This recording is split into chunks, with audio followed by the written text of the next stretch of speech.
We spoke to White House Chief of Staff Denis McDonough last night before that second attack, and we begin there.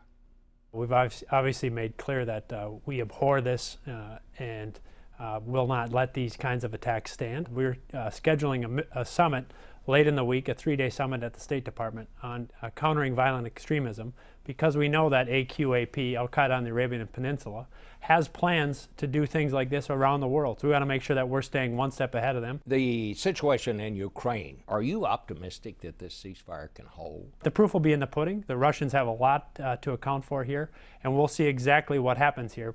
I'm not optimistic or pessimistic. I'm just realistic about this. Let's talk about the president sending this resolution up to Congress. He sends a resolution asking Congress to join him, authorize him to fight ISIS. The Democrats say it goes too far. The Republicans say it doesn't go far enough. It looks like the whole thing could just blow up in his face and make this worse.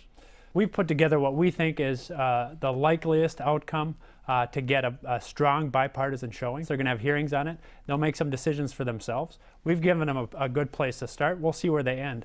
I will say this, though, Bob. What they shouldn't do this time is what they did in 2013 when they took a pass on this issue. It's very important in questions of war and peace for Congress to be heard. The president has given them a roadmap to follow. They can take that or they can come up with something else, but they should not take a pass on this important issue. ISIS is committing and continuing to commit these heinous crimes. 4 Americans have been killed. Washington responds by saying we need to have a debate, and that it's a debate that could take some time. Congress and the president both leave town to take a little break. Do you ever worry? I don't think this is a correct perception, but the president's critics say, and others say, there's a perception out there that we don't care, that we're taking these things in stride. Well, I'll tell you what, I work very closely with the President of the United States, and he takes this very, very seriously. We've now conducted more than 2,400 strikes against ISIL targets in Iraq and in Syria. Those strikes are having a very dramatic impact. We've seen ISIS's progress blunted in Iraq. We're making good progress in Syria, but I don't want to overstate it because this is going to be something that will take some time. But that's precisely why it's so important for Congress to be heard on this question, Bob. They need to take a position to say what they're for and what they're against on it. We've had some who suggest that maybe we ought to go back to the kind of full-scale invasion that we saw in Iraq. We think that's a mistake. The president's outlined a very precise use of our force, supporting Iraqi soldiers on the ground so that they can carry this fight out themselves. In the minds of the critics, it's the president who took the pass in 2013.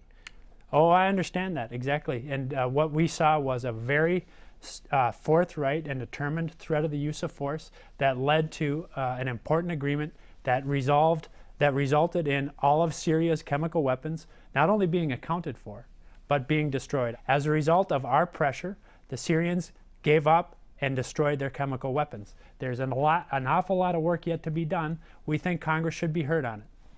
Let me ask you about a report in the Daily Beast that says the British government gave American government officials, and I'm quoting here, positive identification on the whereabouts of the American prisoners early last June, but the White House sat on the information. I'm not familiar with the report that you're talking about, Bob, but here's what I can say. We obviously are very deeply concerned and have been deeply concerned about the treatment of our people in Syria. Well, was there such a report? Did you get such a report? I'm not familiar with either the report that you're quoting from or the report that the Daily Beast is suggesting. But what I do know is that the President of the United States is very determined to make sure that we do everything that we can in support of our people. In fact, he took some very courageous and important steps that included some very daring and ultimately very risky efforts undertaken by our armed forces to try to release those hostages. We'll continue to do everything that we can if we're ever confronted with a situation like that.